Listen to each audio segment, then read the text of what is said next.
Nebraska fossil record, we see 3 different families of fossil elephants. The first ones being the 4-tusked elephants, which are the first to arrive in North America from Asia around 16 million years ago.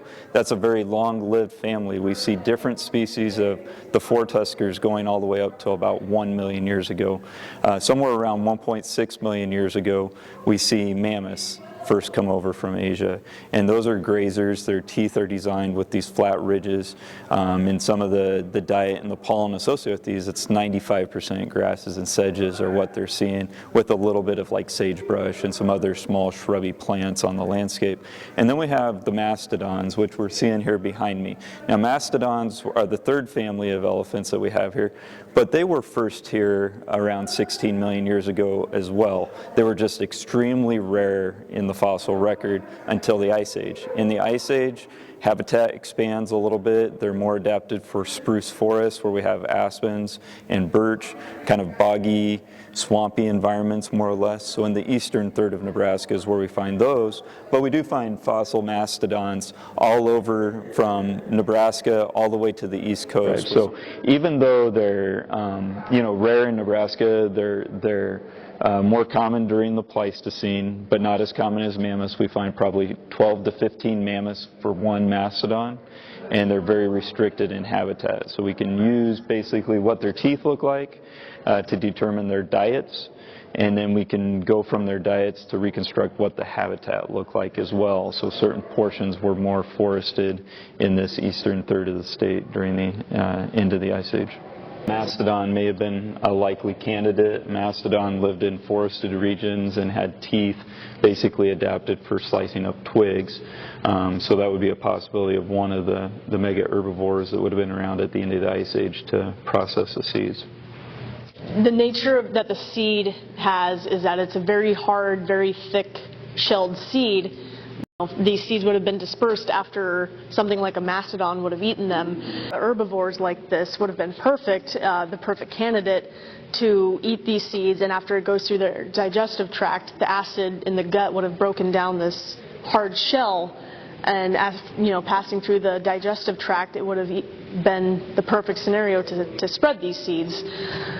Nowadays, when we want to propagate Kentucky Coffeetree at the nursery, we still have to do this scarification, and so our method is we grind down that outer layer of the seed, that hard shell, to be able to get the water in. We'll soak them for at least a day, if not more.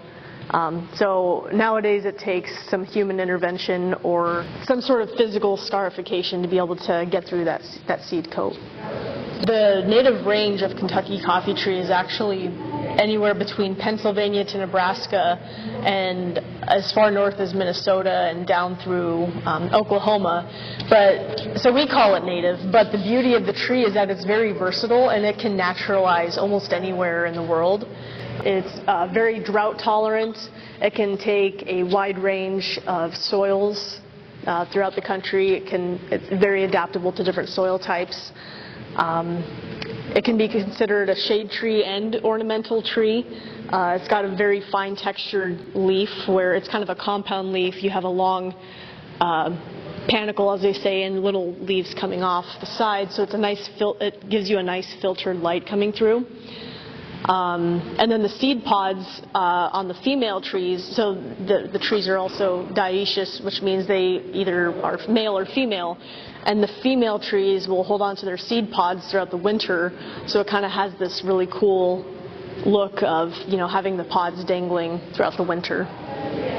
Pods that fall from the tree, the seed pods, look a lot like a coffee bean. They're brown, kind of about that size. And the smell vaguely resembles coffee, and so early settlers would use these pods as a coffee substitute, or so it's rumored, and I guess that's how they got the name, is they named it a coffee tree.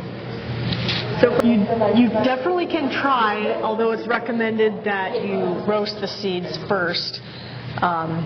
You have heard that it's not going to be as good as coffee, and it doesn't contain caffeine. So personally, I have not tried, and I probably will not, because it's just that much easier to go and get a tasty coffee.